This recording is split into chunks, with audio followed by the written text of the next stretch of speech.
है राजावाला अजमेरा। एक छोटा सा गांव है मेरा जयपुर ज़िले में। गांव है मुंडा भीम सिंह। मेरी प्रारंभिक शिक्षा वहीं गांव में हुई। हाँ सर, बोलिए बोलिए बोलिए। प्रारंभिक शिक्षा मेरे गांव में हुई और उसके बाद में हायर सेकेंडरी किया मैंने बेसलाना से। उसके बाद मैं जयपुर आया और टोंक फाटक मकान में रह के, किराए के मकान से रह के टोंक फाटक से कॉमर्स कॉलेज पैदल पढ़ने जाने और आना बराबर हमारा। हाथ से हम लोग खाना बनाते थे, कपड़े वगैरह सब हम खुद अपने स्वयं काम खुद करते, कहीं हॉस्टल में हम नहीं रहे। गांव से जब शहर आया तो निश्चित तौर पर हायर सेकेंडरी में मेरा फर्स्ट डिवीज़न था। तो यहाँ के हम खो से गए, हमें लगा कि पता नहीं हम ऐसी जगह आ गए जहाँ हमारा कोई अस्तित्व नहीं रहेगा।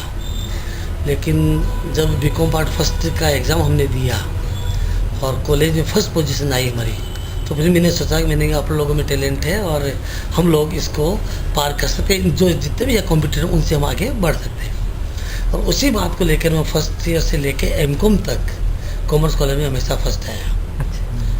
बीकॉम में मेरा राजस्थान में चौथा स्थान था और एमकॉम में मेरा तीसरा चौथा स्थान था उस समय ज़माने में। और उसमें परसेंटेज बहुत ज़्यादा आजकल जितनी नहीं हुआ करती थी, लेकिन 65 से अबव ही अच्छी परसेंटेज मानी जाती थी।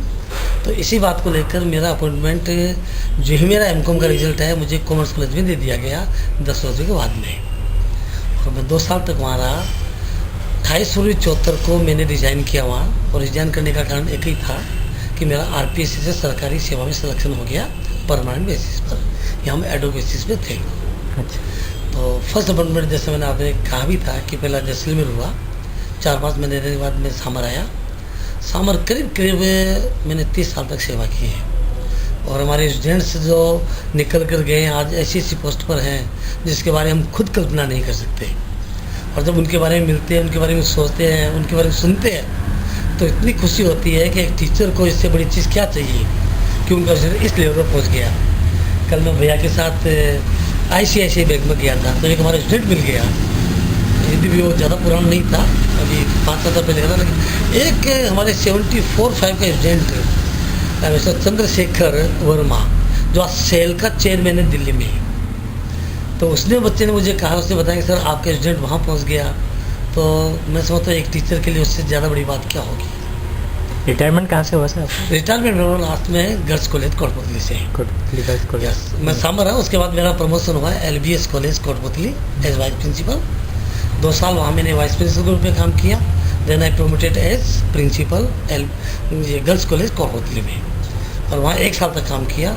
उसके बाद मैं वहाँ से सेवानिवृत्त हो गया। जी, कौन से साल में हुआ सर? ये मेरा 31 दिसंबर 2009 को करीब 2.25 साल हो गए। जी, 2.25 साल बाद में शिक्षा से थोड़े से आप दूर रहे होंगे, लेकिन फिर वापस एक शिक्षा का एक नया क्षेत्र आपका इंतज़ार कर रहा था, और आप जो आपने शायद मेरे हिसाब से सोचा भी नहीं होगा, और आपको धीरे धीरे कैसे तो उसी शिक्षा क्षेत्र में माँ सरस्वती आपको लेके आ गई। जी। समाज ने आपको पहले तो प्रेरित किया सामाजिक सरोकारिता में एक सक्रिय रूप से भागीदारी निभाने के लिए। अभी तक आप भागीदारी निभा रहे थे, लेकिन सक्रिय रूप से नहीं निभा रहे थे।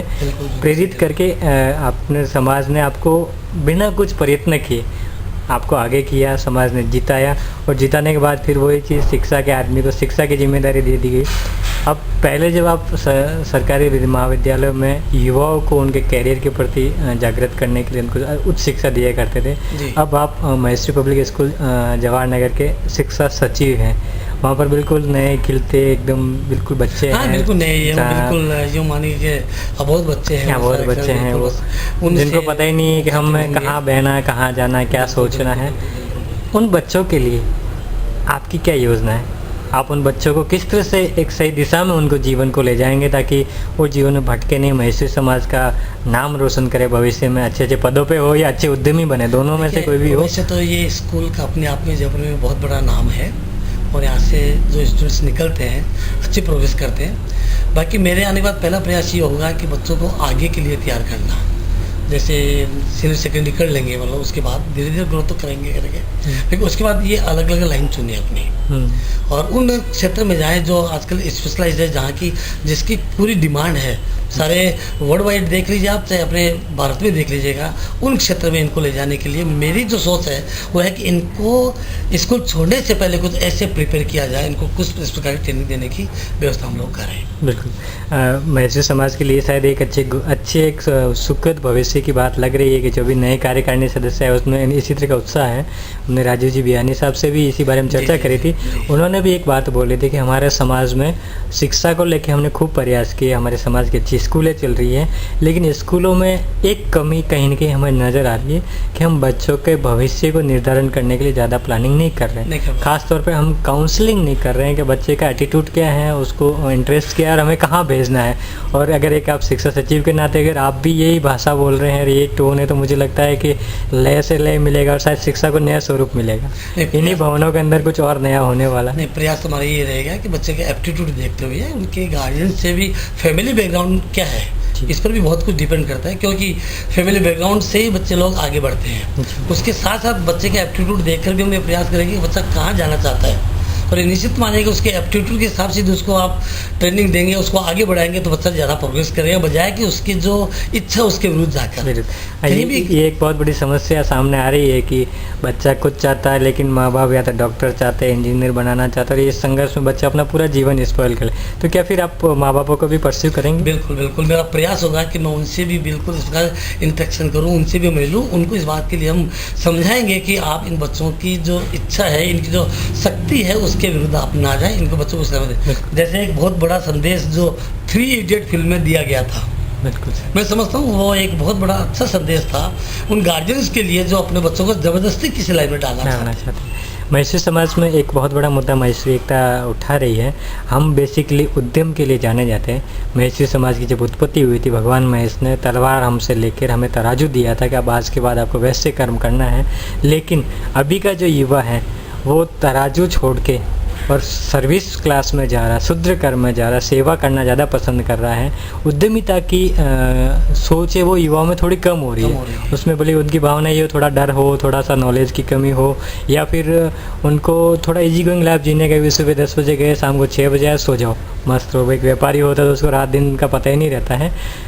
क्या आप अपने बच्चों को, जो एकदम नए नए बच्चे हैं ये महसूर समाज के, क्या उनमें उद्यमिता बढ़ाने को लेकर भी कुछ ऐसी योजना है आपकी कि उद्यमिता की सोच डेवलप हो, एक जो उद्यमिता में जो एक रिस्क लेने का जो भाव होता है वो पैदा हो, ऐसी कोई सोच है? निश्चित है कि आज का जो युवा है वो ये नहीं चाहता कि मैं मेरे जीवन में कोई रिस्क लूँ। हर आदमी सेफ साइड चाहता है, और इसी वजह से लोग उद्यमिता की तरफ नहीं जाकर जो है सर्विस को पसंद करता है। तो हमारा मानना ये है कि उनको इस चीज़ के लिए कहीं से उद्योगों में ले जाकर, इंडस्ट्रीज़ में उनको टूर कराकर इस बात के लिए बताएंगे, देखिए लोग कहाँ से कहाँ पहुँच गए, और इस प्रकार से कुछ लोगों को बुलाकर भी उनको प्रेरणा दिलाने का प्रयास करेंगे। हाँ, बच्चों में उद्यमिता की सोच पैदा करेंगे ताकि वो उसकी तरफ आगे बढ़े। क्यों उद्यम है, सर्विस है, सर्विस के एक बहुत लिमिटेशन है, उस दायरे से आगे आदमी नहीं बढ़ सकता। जबकि उद्यमिता आज यदि मान लीजिए बिल्डर टाटा यदि ये सारे सोचते, अंबानी साहब, तो क्या इतने बढ़ जाते, कहाँ से लेकर कहाँ तक बढ़े हैं, जीरो से गिनती उन्होंने स्टार्ट की, आज कहाँ पहुँच गए। तो ये सोच बच्चों में आनी चाहिए, और निश्चित है कि अब महसूर समाज के बच्चे समझ जाए, कोई भी समाज के बच्चे देखे, अब इतनी सर्विस सबके लिए नहीं अवेलेबल नहीं हो, उल्टा रिस्क है, आपको नुकसान है। और यदि मान लीजिए बच्चों को एक्सपेक्टेशन के हिसाब से काम नहीं मिला तो बच्चा जो है फिर बात एक प्रकार से डिप्रेशन का शिकार हो जाएगा, और आगे जाकर उनकी लाइफ जो है सिक्योर नहीं रहेगी। तो खुद चाहे कि सेल्फ डिपेंडेंट हो, खुद का काम करने का प्रयास करें, तो ऐसी बात नहीं कि बच्चों में ऐसी चीज़ आदत नहीं होगी। मतलब हम ये अपेक्षा रखते हैं कि अब जवाहर नगर की हमारी महसूर पब्लिक स्कूल के अंदर इस तरह की उद्यमिता को बढ़ाने को लेकर भी कुछ एक्टिविटी कार्यक्रम वगैरह चलते रहेंगे ताकि उनमें करेजियसनेस की डेवलपमेंट हो। महिला शिक्षा जो लड़कियों में वैसे कोई दिक्कत नहीं, लेकिन फिर भी शायद ऐसा लगता है कि फिर भी कोई ट्रैक अलग से देना चाहिए महिलाओं के लिए, बच्चियों को कुछ अलग सा ट्रैक। एक जो एक बड़ी समस्या और हमारे समाज के सामने आ रही है कि बच्चियाँ पढ़ तो रही है, अच्छी पढ़ाई कर रही है, अच्छी नौकरी में भी जा रही है, लेकिन सामाजिकता कहीं न कहीं कभी कभी कम नज़र आती है। वो अंतर्जातीय विवाह की तरफ भी अग्रसर हो रही है, तो कहीं हमें ये संस्कार की थोड़ी समस्या बच्चों में नज़र आ रही है। अंतर्जातीय विवाह तो सही, देखिए जहाँ बच्चों जिस वातावरण में पढ़ता है, चाहे वो CA करे, चाहे MBA करे, चाहे डॉक्टर की लाइन में जाए, तो उसको वैसा वातावरण मिलता है, तो वो भी चाहता है कि मैं इसी वातावरण में किसी से जीवन साथी भी मैं चुनूँ।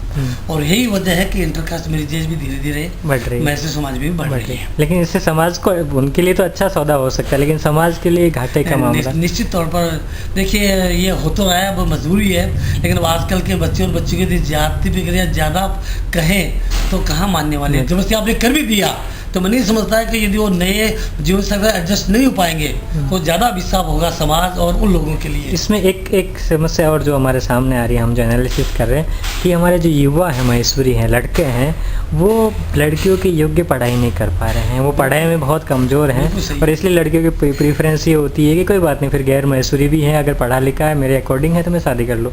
तो क्या आपका ये व्यक्तिगत सोच हो सकता है कि हम युवा महेश्वरी, जो खासतौर पर बच्चे महेश्वरी लड़के हैं, उनके ऊपर थोड़ा ज़्यादा बड़ा डंडा चला है, ज़्यादा बड़ी उनके ऊपर ध्यान दे के उनको बना के भी पढ़ लो, ताकि समाज का भी भला हो जाए, सारी चीज़ें व्यवस्थित चले? देखिए, मैं ये बात कहना चाहूँगा इसमें कि एक्चुअली ये बात महज समाज तक सीमित नहीं है। सही। ये बात तो सारे देश में कह दीजिएगा कि महिलाएं जिस गति से आगे बढ़ रही हैं, पुरुष कहीं उनकी तुलना में नहीं ठहरे इस समय पोजिशनीय है। एक ज़माना था, मैं जब सामर कॉलेज में था, 30 के स्टाफ के एक लेडी लेक्चरर थी वहाँ, और आज स्थिति है कि 40% में, बाकी 60% में हम हैं। अच्छा। आप किसी बैंक में चले जाओ, किसी और प्राइवेट सेक्टर में चले जाओ, मैं कहता हूँ लड़कियाँ काम करती ज़्यादा मिलेंगी, क्योंकि वो घर का काम करने भी लेंगी, पढ़ भी लेंगी, और आगे सर्विस के लिए भी आजकल सेल्फ डिपेंडेंट होने के लिए काम करेंगी। एक लड़के जो हैं पढ़ाई की तरफ ध्यान देंगे कम, और इधर उधर की बातों पर ध्यान ज़्यादा देते हैं, इसीलिए कहीं न कहीं वो पिछड़ रहे हैं। बिल्कुल निश्चित तौर पर। तो बच्चे ने जब पढ़ाई की, लड़कियां महिलाएं आगे जा रही हैं, लेकिन एक जगह महिलाओं के साथ शायद हमें लग रहा है कि कहीं इनके भेदभाव हो रहा है। एक ऐसा जगह है जहाँ पर महिलाओं के साथ समानता का व्यवहार नहीं हो रहा है। इस मुद्दे को लेकर हमने महेश्वरी एकता, हमने महेश्वरी समाज के बड़े प्रबुद्ध लोगों से चर्चा करी कि क्यों नहीं हमें इस बारे में थोड़ा सोचना चाहिए। जो हमारे चुनाव होते हैं, मुख्य चुनाव होते हैं, उसमें हम महिलाओं को बोली वो वोट मांगने के लिए साथ ले चलेंगे उनको, लेकिन चुनाव में न तो खड़ा करते हैं, न हमारी कार्यकारिणी में होते हैं। और ये मुद्दा अब महिलाओं से हम पूछते तो उनकी भी इच्छा होती है कि हम भी पुरुषों के साथ कंधे से कंधे मिला के सामाजिक सरोकारिता भी करें। वहाँ शायद हमें कहीं कमी नजर आ रही है महिलाओं की भूमिकाओं को लेकर। बिल्कुल आप निश्चित कह रहे हैं, ये बात हमारे सामने भी आई थी, क्योंकि मैं तो बिल्कुल नया कैंडिडेट था, तो मैंने कहा सारे जो है पुरुष कैंडिडेट ही है, महिला कैंडिडेट कोई भी नहीं है। तो मैंने एक बार आपका भी आश्चर्य हुआ होगा। हाँ, मुझे भी आश्चर्य हुआ, तो मैंने कहा ऐसी क्या बात है। तो मालूम हुआ सर, नवयुग मंडल है, उसमें नवयुग खड़े होते हैं। इस प्रकार से महिला मंडल है तो उसमें महिलाएं खड़ी होती हैं, और ये जो अपने समाज के इसमें इसलिए पुरुषों को किया गया है। लेकिन ये कोर बॉडी है समाज की, मेन बॉडी है ये, वर्किंग बॉडी। तो किसी न किसी रूप में इस बॉडी के समाज का पूरा आईना इसी बॉडी से देखते हैं, वो सारे सबॉर्डिनेट बॉडी है। तो भले अपन चुनाव लड़ाए या नहीं लड़ाए, लेकिन कम से कम या तो महिला जो विंग है, युवाओं की विंग, उसमें से कुछ कार्यकर्ताओं को या तो मनोनीत किया जाना चाहिए, कुछ पद रिजर्व करने चाहिए, अध्यक्ष को वगैरह को, या फिर चुनाव लड़ाया जाना चाहिए। आगे बढ़ के कहना चाहूँगा कि क्यों नहीं महिलाएं भी इसमें पार्टिसिपेट करें, क्योंकि एग्जीक्यूटिव मेंबर में क्यों नहीं लड़े। सही बात है। और मैं तो ये भी कहना चाहूँगा कि अध्यक्ष पद का चुनाव भी नहीं लड़ सकती, लड़ना चाहिए। और प्रयास ये हमारा रहेगा अध्यक्ष साहब से मिलकर हम इस बात को तय करके कि हम लोग ये कोशिश करें कि महिलाओं अगला जब 3 साल बाद चुनाव हो तो उसमें वो प्रत्याशी बने। बिल्कुल, करीब हमारे हमने जो बात करी, सभी आपके जो साथी हैं सभी ने ये राय व्यक्त की है कि हमारी एक सोच है। जब ये महिलाएं जितनी कंधा से कंधा मिलाकर चल रही है मान लीजिएगा, तो समाज में क्यों नहीं आएंगी। तो केवल पुरुष प्रधान ही नहीं रहना चाहिए, इनमें इनका भी होना चाहिए। हमें लगता है आपके जो सारे अनुभव है महिलाओं को लेके, शिक्षाओं को लेके जो भी है, शायद समाज को एक अच्छा व्यक्तित्व मिल रहा है, समाज को एक अच्छी दिशा मिलेगी। इसी शुभकामना के साथ बहुत पूरा प्रयास हमारा रहेगा कि समाज को नई दिशा दें, और सबसे बड़ा सबको मिलजुल कर हम एक दिशा में बढ़े, समाज को आगे बढ़ाने का प्रयास करें, ये रहेगा। ऐसा नहीं कोई द्वेष की भावना हम लोग नहीं रखना चाहेंगे, और न किसी को हम कहते हैं ये हमारी ज़िंदगी कमाई होगी समाज के लिए। बिल्कुल, बहुत बहुत धन्यवाद सर, थैंक यू।